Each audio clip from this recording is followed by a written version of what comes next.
The metal slammed against Maya's spine so hard, her vision sparked white.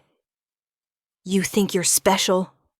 Derek's coffee-scented breath hit her face as he pinned her against the employee lockers. His forearm pressed across her collarbone, and Maya's lunch shift apron bunched awkwardly beneath his grip.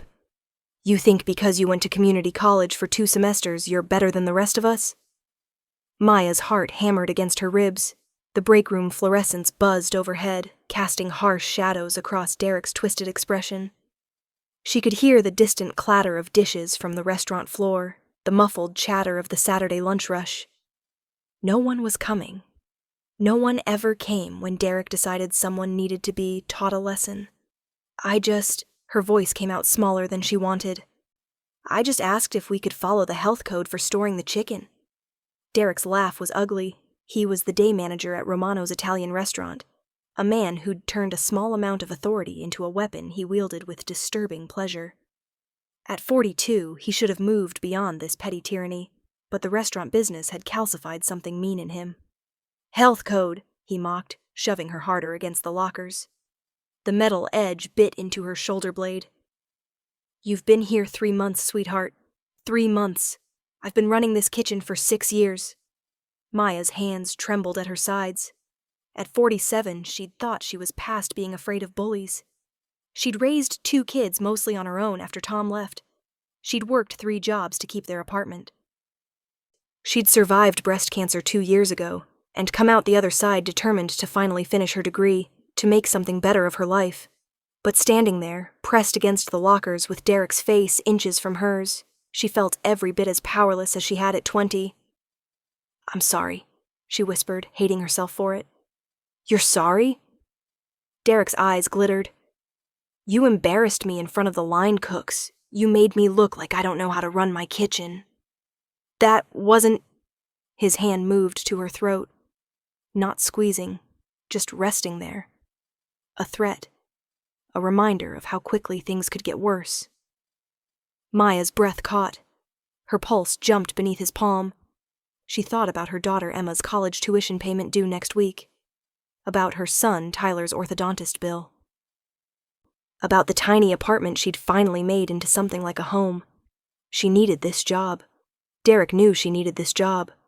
"Now," Derek said softly, almost conversationally, "you're going to go back out there, and you're going to tell Carlos and Miguel that you made a mistake, that you were confused about the storage procedures. Understand?" Maya's eyes burned. She wouldn't cry. She wouldn't give him that. "I understand," she managed. "Good girl." Derek patted her cheek, the gesture somehow more degrading than everything that came before. He stepped back, adjusting his polo shirt with the Romano's logo. "See how easy that was? We're all friends here, Maya. No need for drama." He turned toward the door, and that's when Maya saw him. A man stood in the break room doorway, tall, well over 6 feet, with dark blonde hair swept back from a face that could have been carved from marble. He wore a charcoal suit that probably cost more than Maya's car, and his pale blue eyes were absolutely glacial. Maya had never seen him before. She would have remembered. Everything about him screamed wealth and power and danger. Derek froze mid-step. The color drained from his face like someone had pulled a plug. "Mr. Volkov," Derek stammered. We weren't expecting—" Clearly. The man's voice was smooth, cultured, with just the faintest trace of an accent Maya couldn't quite place. Russian, maybe. He stepped into the break room, and the space seemed to shrink around him. "You have an interesting management style, Derek." It was just... Derek's earlier confidence had evaporated entirely. His hands fluttered uselessly. "We were just having a discussion about kitchen procedures." "A discussion?" The man, Mr. Volkov, tilted his head slightly. His gaze moved to Maya, still pressed against the lockers, and something flickered in those cold eyes. "Is that what you call it?" Maya couldn't move, couldn't speak. She felt like a deer caught in headlights, except the headlights were attached to 2 very different predators, and she wasn't sure which one was more dangerous.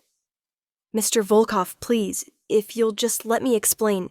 Derek took a step toward him. "Don't!" The single word cracked like a whip. Derek stopped immediately. "Don't come any closer.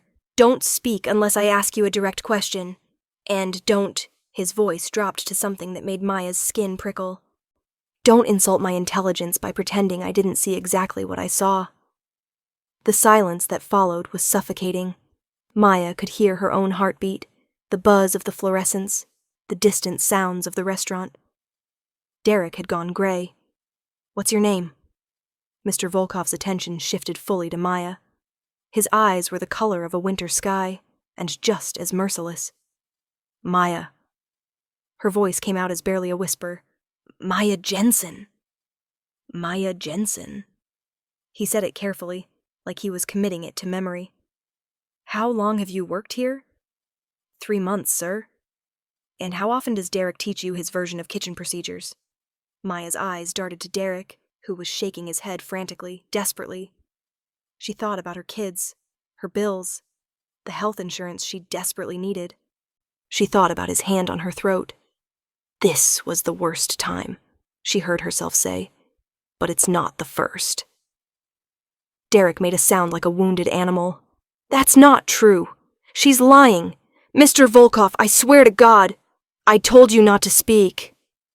Volkov's voice didn't rise, but Derek's mouth snapped shut anyway. "Maya, I need you to go to my car. It's the black Mercedes in the rear lot. My driver's name is Anton. Tell him I sent you. Wait there." "I don't understand." "You don't need to understand. You just need to do as I say." His eyes softened almost imperceptibly. "You're safe now. I promise you that. But I need you to leave this room. Right now." Maya's legs felt like water, but she managed to push herself away from the lockers. She had to pass Derek to reach the door, and she saw him tracking her movement with wild, desperate eyes. "Maya, please," Derek whispered. "Don't do this. I'll lose everything. I've got a wife, kids." "You should have thought of that," Volkov said, "before you put your hands on her." Maya didn't wait to hear more. She walked as quickly as she could without running, through the kitchen where the line cooks pretended not to notice her tear-streaked face, through the dining room where the Saturday lunch crowd chewed their pasta and checked their phones, out into the bright Colorado sunshine. The black Mercedes was exactly where he said it would be. The driver, Anton, a broad-shouldered man with Slavic features, opened the rear door for her without question. "Mr. Volkov asked me to wait here," Maya said, her voice shaking. "Yes, ma'am, please sit. There's water in the console." Maya sank into leather seats that probably cost more than her monthly rent. Her hands wouldn't stop trembling. She grabbed a bottle of water with a label she didn't recognize, something European and expensive-looking, and tried to steady her breathing. What had just happened? Who was Mr. Volkov? Why was Derek so terrified of him? And why, after years of swallowing her pride and accepting mistreatment because she needed to survive, had she finally told the truth? She was going to lose her job. She knew that, with crushing certainty. Men like Derek always won in the end. They had the power, the connections, The restaurant's back door slammed open. Maya jumped, sloshing water onto her lap. Volkov emerged alone. His expression was perfectly calm, perfectly controlled. But there was something deadly in the set of his shoulders. He crossed to the Mercedes in long, purposeful strides. Anton opened the door, and Volkov slid into the seat beside Maya. Up close, she could see the fine details she'd missed before. The faint scar above his left eyebrow, the shadow of stubble along his jaw, the way his suit jacket fit perfectly across his broad shoulders.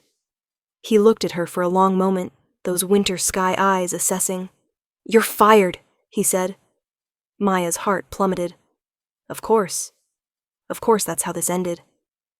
"But not by Derek," Volkov continued. "By me. Because as of 10 minutes ago, I own this restaurant. I own the entire Romano's chain, actually. All 43 locations across 5 states. It was going to be announced Monday, but I moved up the timeline." He paused. "Derek no longer works for Romano's. He will never work in food service again anywhere in this country. I'll make certain of that." Maya's mind reeled. I don't understand. Why would you? Because I was raised to believe that a man who puts his hands on a woman in anger is not a man at all. Something dark flickered across his face. My father had many faults, but he taught me that much. But you don't even know me. No, Volkov agreed. I don't. But I know what I saw. And I know that you told the truth even when it would have been easier to lie. He reached into his jacket and produced a business card. My company is always looking for people with integrity. If you're interested in a position, something better than waiting tables, call this number Monday morning. Ask for Irina. Maya stared at the card. It was heavy stock, minimalist design. Just a name, Alexander Volkov, and a phone number. No company name, no title. What kind of position? She asked carefully.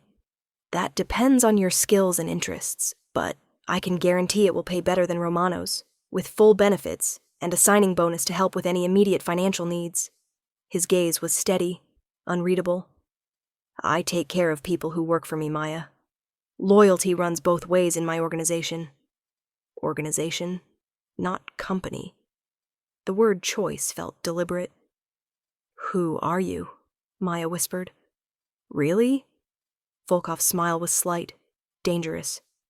Someone you don't want to lie to. Someone you don't want to cross. But also, he glanced at the restaurant behind them, someone who doesn't tolerate bullies. Maya should have been afraid. Every instinct screamed that this man was dangerous, that accepting his help would come with strings attached, that nothing this good ever came without a price. But she'd been afraid for 3 months every time Derek's mood shifted. She'd been afraid for 2 years since her diagnosis, terrified of medical bills and losing her insurance. She'd been afraid for 7 years since Tom left, worried she couldn't provide for her kids alone. Maybe it was time to be afraid of something different, something that at least came with possibilities instead of just threats. I'll call Monday, she heard herself say. Volkov's expression shifted into something that might have been approval. Good. Anton will drive you home. Your final paycheck from Romano's will be mailed to you, along with severance, 3 months' salary. But I only worked there 3 months. Consider it compensation for hostile work environment. He opened the car door, preparing to leave. Then he paused, looking back at her. Maya? Yes? If anyone from Romano's contacts you, Derek, corporate, anyone, you call me immediately. You have my direct number now. Use it. Before Maya could respond, he was gone, striding back toward the restaurant with that same purposeful intensity. Anton caught her eye in the rearview mirror. Your address, ma'am? Maya gave it to him in a daze. As the Mercedes pulled smoothly into traffic, she looked back at Romano's, at the job she'd hated but needed, at the life she'd been so desperately trying to hold together with sheer force of will. She had no idea what she'd just stepped into. But for the first time in years, she felt something other than afraid. She felt curious, alive, and yes, still afraid. But it was a different kind of fear now. The kind that came with potential instead of just dread. The kind that came with winter blue eyes and a voice that made threats sound like promises. Monday morning arrived with the kind of bright autumn sunshine that made Denver look like a postcard. Maya had spent the entire weekend Googling Alexander Volkov, and what she'd found had done nothing to calm her nerves. Real estate development, import, export, venture capital. His name appeared in business journals, charity event photos, society pages. But there was something else, too. Something harder to pin down. Gaps in his history, questions about his father's business dealings, rumors that never quite coalesced into anything concrete. Her daughter, Emma, had been suspicious. Mom, rich men don't just hand out business cards to waitresses. What if this is some kind of trafficking thing? Her son, Tyler, had been more pragmatic. Did you Google him? Does he seem legit? How much is the signing bonus? Maya had lied and said she'd think about it over the weekend, but she'd already made up her mind, standing in that break room with Derek's hand on her throat, watching Alexander Volkov's eyes turn to ice. She called the number at 9 a.m. sharp. Volkov Enterprises, how may I direct your call? The receptionist's voice was professionally pleasant. I'm calling for Irina. My name is Maya Jensen. Mr. Volkov told me to call today. There was a brief pause, the soft click of keyboard keys. Yes, Ms. Jensen. Please hold. Classical music filled the line. Maya paced her tiny living room, weaving between the second-hand furniture she'd collected over the years. Through the window, she could see her neighbors heading to work, to school, to their normal Monday routines. Ms. Jensen? A new voice, female, with a crisp Eastern European accent. This is Irina Fedorova. Mr. Volkov mentioned you might call. Can you come to our offices this morning for an interview? Yes, I can do that. Excellent. Do you have something to write with? I'll give you the address. The Volkov Enterprises building was downtown, all glass and steel and money. Maya wore her only interview suit, navy blue, slightly outdated, but clean and pressed. She felt desperately out of place in the gleaming lobby with its abstract art and designer furniture. Irina turned out to be a striking woman in her mid-30s, with severe dark hair and the kind of beauty that intimidated rather than invited. She assessed Maya with frank, intelligent eyes and led her to a conference room without small talk. The interview was unlike anything Maya had experienced. Irina asked about her education, the abandoned degree in business administration, the hospitality management certificate she'd completed online, about her work history, the patchwork of retail, restaurant, and customer service jobs that defined her resume, about her children, her situation, her goals. You understand, Irina said, leaning back in her chair, that working for Mr. Volkov requires absolute discretion. You will see things, hear things, that cannot be discussed outside this organization. I understand. Do you? Irina's gaze sharpened. Because if you violate that trust, the consequences are severe. Mr. Volkov is a generous employer, but he demands loyalty. Maya thought about Derek's face when Volkov had said he'd never work in food service again, about the casual certainty with which Volkov had promised it. I understand, she repeated. Irina studied her for another moment, then smiled, a surprisingly warm expression that transformed her face. Good. The position we're offering is executive assistant to our operations director. It's challenging work, but you'll have support while you learn. Starting salary is $75,000, full benefits, 4 weeks PTO. Maya's mouth went dry. $75,000? Plus bonuses based on performance. The signing bonus Mr. Volkov mentioned is $10,000, paid immediately upon acceptance. Irina slid a folder across the table. This is the full offer letter and benefits package. Take your time reviewing it. Maya's hands shook as she opened the folder. $75,000. Health insurance with no deductible, dental, vision, a 401k match. It was more than she'd made in any single year of her entire life. Why? The question slipped out before she could stop it. Why would Mr. Volkov do this for me? I'm nobody. I was just a waitress he saw for 5 minutes. Irina's expression shifted into something Maya couldn't quite read. Mr. Volkov has strong feelings about justice, Ms. Jensen, about protecting people who can't protect themselves, and she paused delicately. He was impressed by your honesty. In our world, that's a rare commodity. Our world? There was that phrasing again, the suggestion of something beneath the surface. Is Mr. Volkov here? Maya asked. I'd like to thank him. He's out of the country until Thursday, but you'll see him at the office regularly. He's very hands-on with his businesses. Irina stood, extending her hand. Do you accept the position? Maya thought about Emma's tuition, about Tyler's braces, about the stack of medical bills she'd been paying off $5 at a time for 2 years, about the way Derek had smiled when his hand was on her throat, about winter blue eyes and the first time in forever that someone had looked at her and seen something worth protecting. Yes, Maya said. I accept. The first week passed in a blur of training, paperwork, and information overload.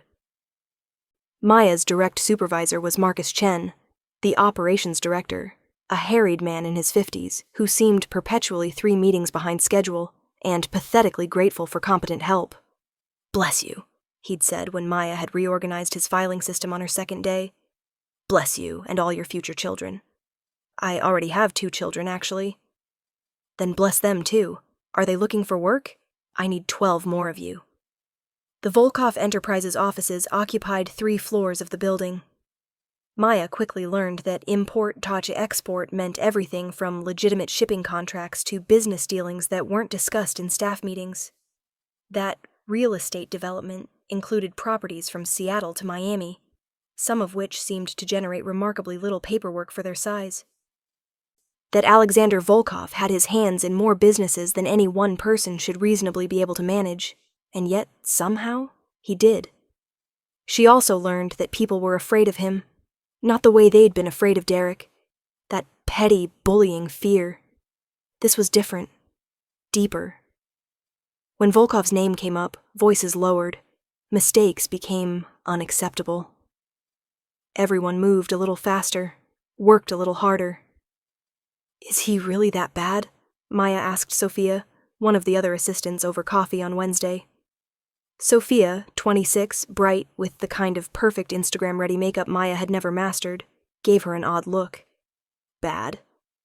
No, Mr. Volkov is incredibly fair, but he has very high standards, and he doesn't tolerate disloyalty or disrespect." She lowered her voice.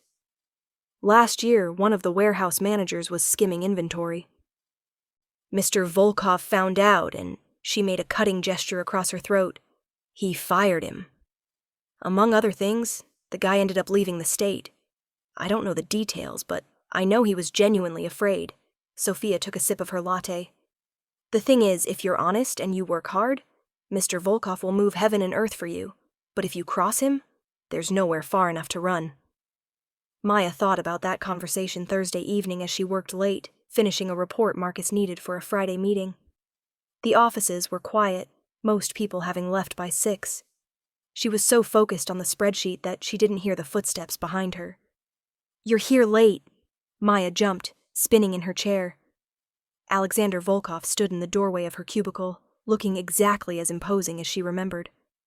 He'd traded the charcoal suit for navy, but the effect was the same, power and danger wrapped in civilized clothing. "Mr. Volkov," she stood quickly, smoothing her skirt. "I didn't know you were back." "I landed 2 hours ago. I wanted to check a few things before going home." His gaze moved to her computer screen, the half-finished report. "Marcus has you working late already?" "No, sir. He didn't ask me to stay. I just wanted to make sure this was perfect for tomorrow's meeting." Something flickered in his expression. "You don't have to call me sir, Maya. Mr. Volkov is fine." "Yes, sir. I mean, Mr. Volkov." God, why was she so nervous? She'd been fine all week until he walked in. The corner of his mouth twitched. It might have been amusement. "How is the job? Is Marcus treating you well?" "Very well. Everyone has been incredibly welcoming." "And the signing bonus? It was sufficient?" Maya felt heat rise in her cheeks. "More than sufficient. It paid off my medical bills with enough left over for my daughter's tuition payment. I can't thank you enough for—" "You don't need to thank me." His voice was firm, but not unkind. "You're earning your salary. Marcus says you've been excellent." He paused. "And you haven't had any contact from Derek or anyone else at Romano's?" "No, nothing." "Good." The single word carried weight. Then, unexpectedly, "Have you eaten dinner?" Maya blinked. "What?" "Dinner. Have you eaten?" He checked his watch, something Swiss and expensive. "It's almost 8. If you're staying late to work, the least the company can do is feed you." "Oh, I was just going to grab something at home. There's a Korean place 2 blocks from here that stays open late. Best bibimbap in Denver." He said it casually, but Maya caught the underlying expectation. This wasn't really a question. "Come, you can finish that report tomorrow." Maya hesitated for only a second before saving her work and grabbing her purse. You didn't say no to Alexander Volkov. More than that, she didn't want to say no. The restaurant was small, Family-owned, the kind of place that didn't advertise because it didn't need to. The owner greeted Volkov by name, Mr. Alexander, and led them to a booth in the back without asking. "You come here often?" Maya asked as they settled into their seats. "Once a week, usually. The grandmother who runs the kitchen reminds me of someone from home." He ordered for both of them in what Maya assumed was Korean, his pronunciation flawless. "You don't have allergies?" "No." "Good." They sat in silence for a moment. The restaurant was warm, fragrant with garlic and sesame and chili paste. Maya felt simultaneously comfortable and completely out of her depth. "Can I ask you something?" she said finally. "You can ask. I may not answer. Why did you really hire me? And please don't say it was just about integrity. There are plenty of honest people who need jobs." Volkov leaned back against the booth, studying her with those unsettling pale eyes. For a long moment, Maya thought he wouldn't answer. Then, "My mother was a waitress when my father met her, in St. Petersburg, before the Soviet Union fell." His voice was careful, controlled. "She was beautiful, smart, trapped in a job she hated because she had no other options. My father was..." He paused. "He was a man who took what he wanted, but he also protected what was his. When her boss made the mistake of putting his hands on her, my father made certain it never happened again." Maya's heart hammered. What did he do? Something permanent. Volkov's smile was cold. "I was raised in that world, Maya, where power means everything, and mercy is a weakness. But my mother taught me that protecting the vulnerable isn't weakness. It's the only thing that makes power worth having.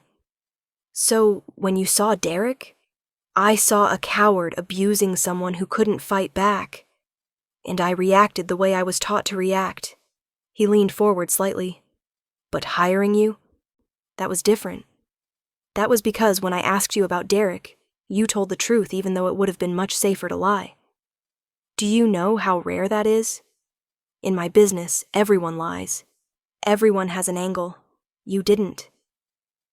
The food arrived, sizzling stone bowls of rice and vegetables and beef, small plates of kimchi and banchan. The owner's grandmother appeared briefly, pinching Volkov's cheek and saying something in rapid Korean that made him laugh. An actual, genuine laugh that transformed his entire face. "She says I'm too skinny and work too much," he translated. "She's not wrong." They ate in companionable silence for a while. Maya mixed her bibimbap, the heat from the stone bowl warming her hands. It was delicious, complex, perfect. "Can I ask you something now?" Volkov said. "That seems fair. Why did you stay at Romano's for 3 months if Derek was treating you that way? You're clearly intelligent, capable. You could have found something else." Maya set down her spoon carefully. "Because I'm 47 years old with a spotty work history and 2 years of medical bills from breast cancer treatment. Because every job I've ever had has been just as bad in different ways, and at least Romano's had health insurance. Because when you're a single mother trying to survive, you don't have the luxury of quitting jobs just because your boss is a jerk." She met his eyes. "You asked for honesty. That's the honest answer." Something shifted in Volkov's expression. "I'm sorry. For what you've been through." "Don't be. I survived. My kids are healthy and happy. I'm cancer-free." "Everything else is just..." She shrugged. "Just life. Life shouldn't require that much survival." He said it quietly, but with complete conviction. "You deserve better than just getting by." Maya's throat tightened. When was the last time someone had said she deserved better? When had she last believed it herself? "Thank you," she whispered. They finished their meal talking about safer things, Denver's weather, the traffic, the best hiking trails in the Rockies. Volkov was surprisingly easy to talk to once the intensity of his focus wasn't quite so overwhelming. He was funny in a dry, understated way. Well-read, curious about her life, her kids, her abandoned business degree.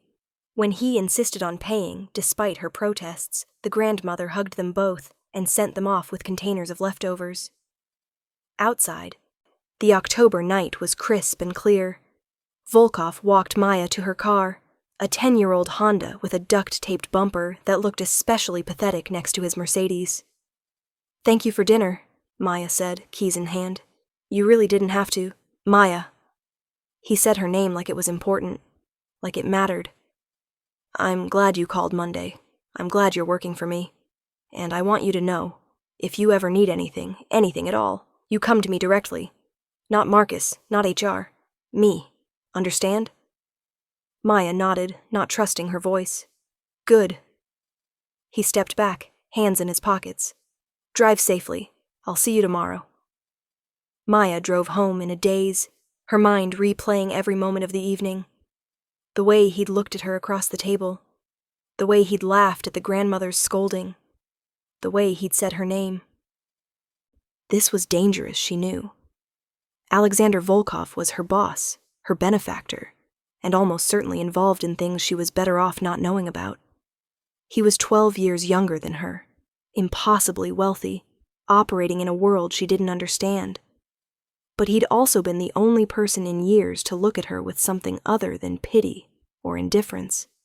He'd seen her as worthy of protection, worthy of investment, worthy of more than just survival. And God help her, but she was starting to care what he thought. Starting to want to see that intensity in his eyes directed at her again. Starting to feel something she had no business feeling. 3 weeks later, everything changed at the fall gala. Maya hadn't planned to attend. The annual Volkov Enterprises charity event was for executives and major clients, not administrative staff. But Marcus had gotten food poisoning the day before, and someone needed to be there to handle the logistics he'd been managing. "Please," Marcus had begged over the phone, his voice weak and miserable. "I'll owe you forever. Just make sure the caterers know about the kosher meals for the Goldstein party, and that the auction items are displayed properly," and he'd broken off to make unhappy noises. "I'm dying. Tell my wife I love her." "You have the flu, Marcus. You're not dying." "Same thing. Please, Maya. I'm begging you."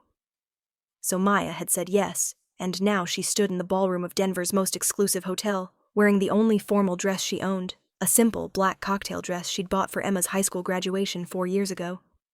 Around her, women dripped with diamonds and designer labels.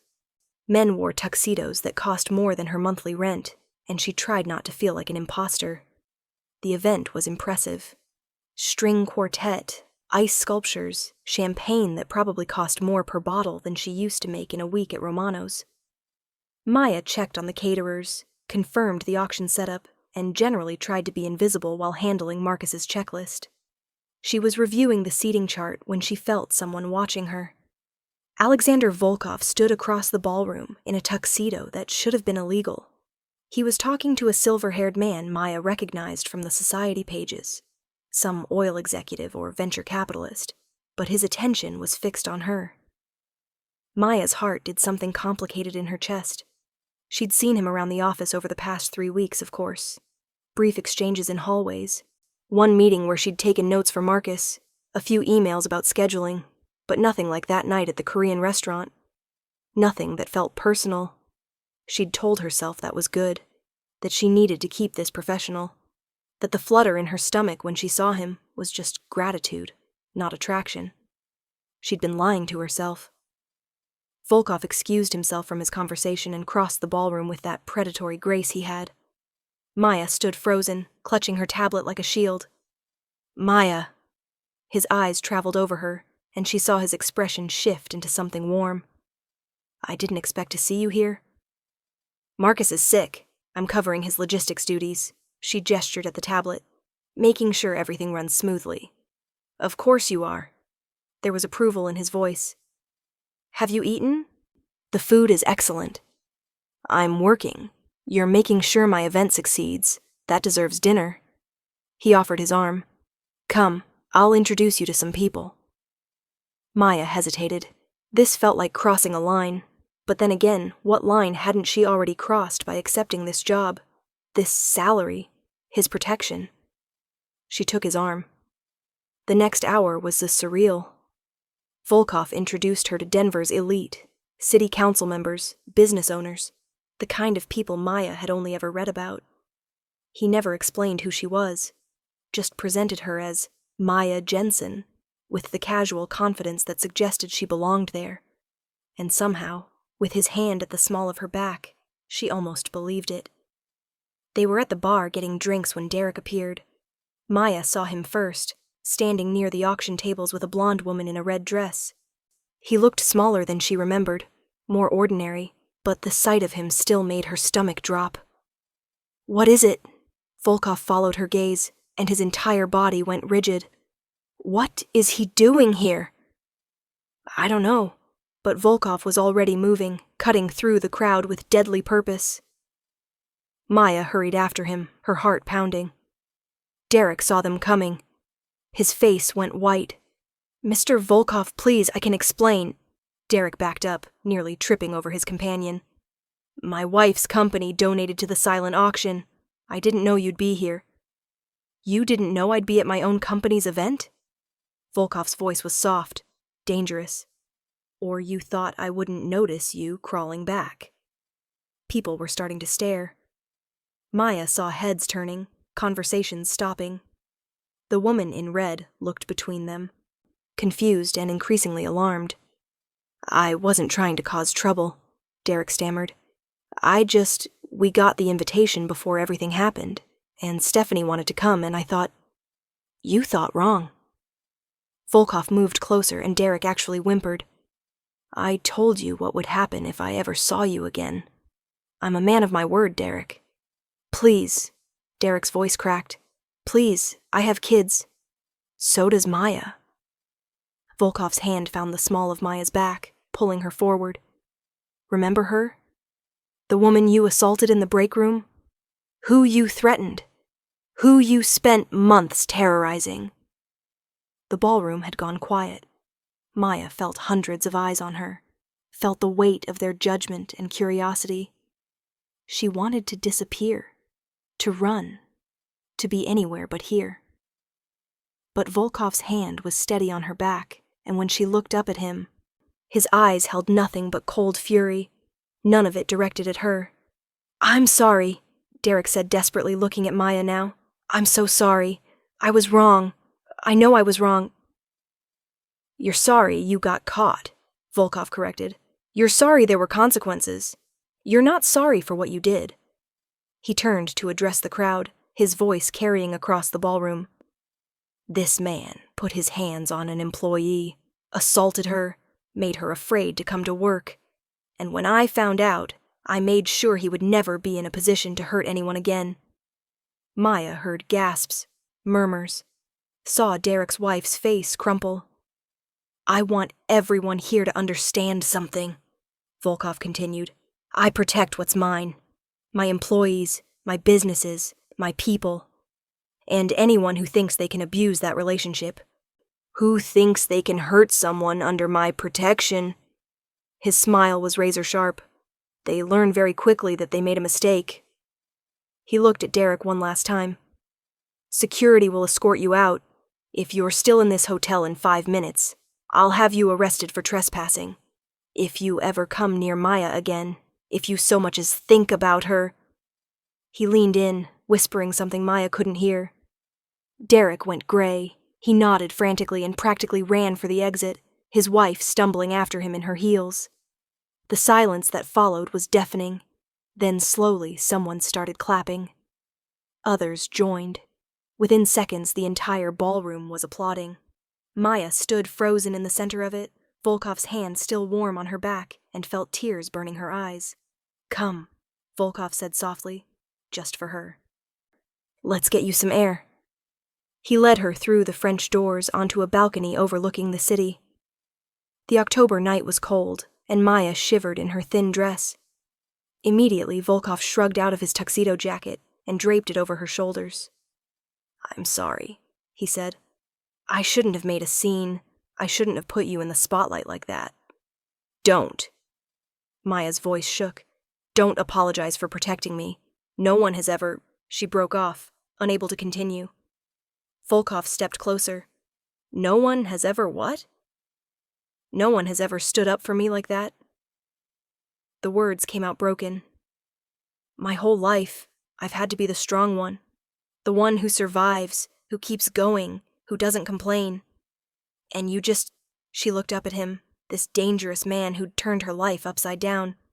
Why do you care so much? I'm nobody. You're not nobody. His hands came up to cup her face, and Maya's breath caught. You're brave and honest, and you've survived things that would have broken other people. You're an incredible mother. You're brilliant at your job, and you're... He hesitated, something vulnerable flickering in his eyes. You're the first person in a very long time who's made me want to be better than what I am. Alexander. It was the first time she'd used his first name. I know this is complicated, he continued. I know I'm your employer. I know there's a power dynamic. I know I'm younger than you. 12 years, Maya interrupted. I Googled you. His smile was sudden and genuine. Only 12? Hardly scandalous. I have kids your age. You have kids in their early 20s. I'm 35. There's a difference. His thumb stroked her cheekbones. Maya, if you tell me to stop, I will. If you tell me this is inappropriate, that you only want a professional relationship, I'll respect that. You'll keep your job, your salary, everything I promised. This changes nothing unless you want it to. Maya's heart hammered. What do you want it to change into? Everything. The word was raw, honest. I want to take you to dinner every night. I want to hear about your day, your kids, your dreams. I want to buy you dresses that aren't 4 years old and cars that don't need duct tape. He stopped, seeming to struggle for words. I want you to look at me the way you did that night at the Korean restaurant. Like I'm not just someone dangerous. Like I'm someone who makes you feel safe. You do, Maya whispered. You terrify me and make me feel safe at the same time. I don't know how that's possible. I'll never hurt you. His forehead touched hers. I'll never be like Derek, like your ex-husband, like anyone who made you feel small. I'll protect you, provide for you, give you everything you've been denied. But I need to know. His voice dropped. Do you feel this too? Or am I alone in this? Maya thought about playing it safe, about protecting herself, about all the very sensible reasons this was a terrible idea. Then she thought about Derek's face when Alexander had defended her, about the way Alexander had given her not just a job but a future, about winter blue eyes and the first time in forever she'd felt like someone actually saw her. You're not alone, she said. Alexander's kiss was nothing like she expected. It wasn't demanding or aggressive. It was almost reverent, like she was something precious he was afraid of breaking. His hands stayed cupped around her face, holding her gently, while his mouth moved over hers with devastating tenderness.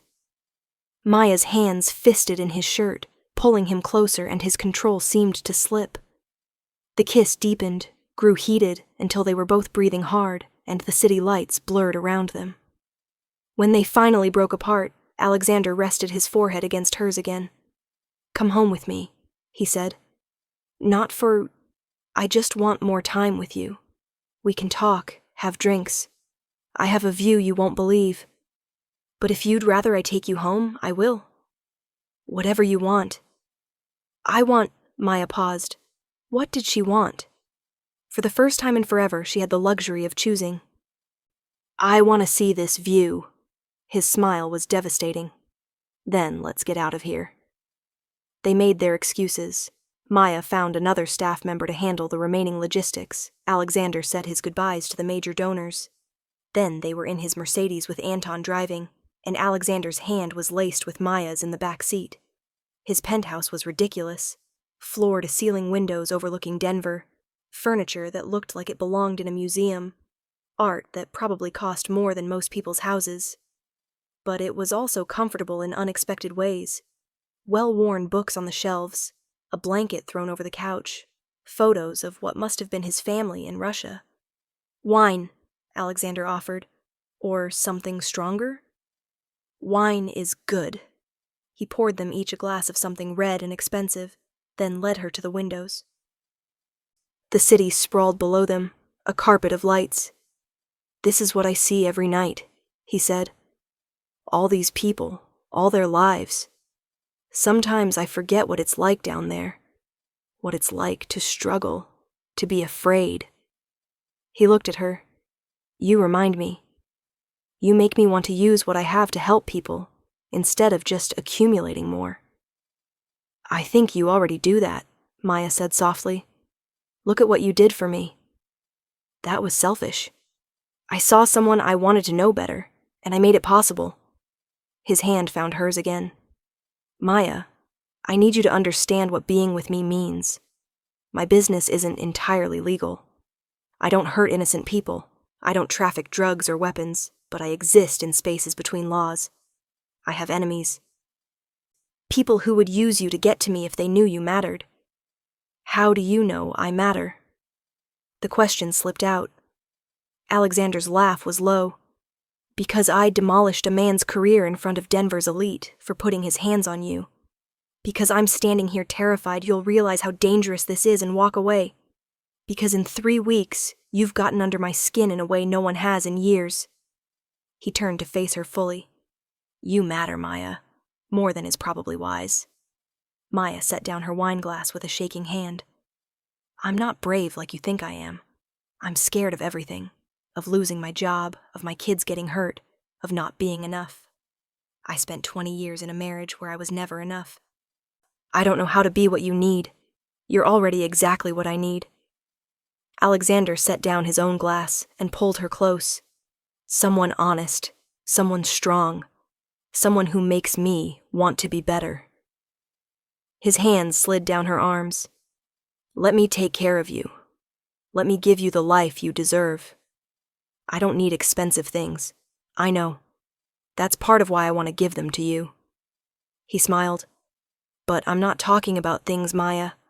I'm talking about security, about never being afraid of your boss again, about your kids having opportunities, about you finishing that degree if you want, or traveling, or anything else you've put aside for survival." Tears slipped down Maya's cheeks. "Why me? You could have anyone." "I don't want anyone. I want you." He kissed her forehead, her cheeks, tasting her tears. "Say yes. Say you'll let me do this. Say you'll be mine." Maya thought about every reason this was crazy. Then she thought about the way he'd looked at Derek, the way he'd stood up for her when no one else ever had, the way his hands felt on her face, gentle despite all the violence she knew they were capable of. "Yes," she whispered. "I'm yours." Alexander's kiss this time was claiming, possessive, a promise and a threat all at once. Maya kissed him back with everything she had, 20 years of being small and scared and invisible burning away in his arms. When they finally broke apart, both breathing hard, Alexander rested his forehead against hers. "I should take you home," he said reluctantly, "before I do something we're not ready for." Maya surprised herself by laughing. "I'm 47 years old, Alexander. I think I can decide what I'm ready for." His eyes darkened. "Are you sure?" Instead of answering, Maya kissed him again, and this time, she didn't hold back. 6 months later, Maya stood in Alexander's penthouse, wearing a silk robe and watching the sunrise paint Denver gold. Behind her, she heard him moving in the bedroom, the quiet sounds of him waking up. Her life had become something out of a dream. The job at Volkov Enterprises had turned into a real career. Alexander had insisted she finish her degree, and she was 3 semesters away from graduating. Emma was thriving at university without the constant stress of tuition payments. Tyler had gotten his braces off and was talking about engineering school. And Maya had stopped just surviving. She'd started living. Alexander's arms came around her waist, pulling her back against his chest. "Good morning," he murmured against her neck. "Good morning." She laced her fingers with his. "I have a meeting with Marcus at 9. Something about the Seattle contracts." "Marcus can wait." Alexander turned her in his arms. "I have something to ask you first." Maya's heart skipped. There was something in his tone, something serious and nerve-wracking, and he dropped to one knee. "Oh my God," Maya breathed. The ring was ridiculous. A diamond that probably cost more than her old apartment, set in platinum with smaller stones circling it. But Alexander's hands were shaking as he held the box, and that made it perfect. "Maya Jensen," he said. "You came into my life because I was in the right place to see someone treating you the way no one should ever be treated. But you stayed because you're brave and brilliant, and you make me better than I have any right to be." His voice roughened. "I know this is fast. I know there are complications. But I also know that I want to wake up next to you every morning for the rest of my life. I want to protect you, provide for you, and watch you flourish the way you deserve." He swallowed hard. "Will you marry me?" Maya dropped to her knees in front of him, framing his face with her hands. "Yes," she said through tears. "Yes, 1,000 times yes." Alexander's kiss tasted like relief and joy and promise. When he slipped the ring onto her finger, Maya stared at it in disbelief. "It's too much," she said. "Nothing is too much for you." Alexander pulled her into his lap on the floor of his penthouse, both of them laughing and crying and kissing. "I'm going to spend the rest of my life proving that to you." "You already have," Maya said. "The moment you looked at Derek and decided I was worth protecting, you changed my entire world." "No," Alexander corrected, brushing her hair back from her face. "You changed mine." And there on the floor, wrapped in her dangerous, protective, impossible man's arms, Maya finally believed that maybe she did deserve better than survival. Maybe she deserved this, all of this. Maybe she always had.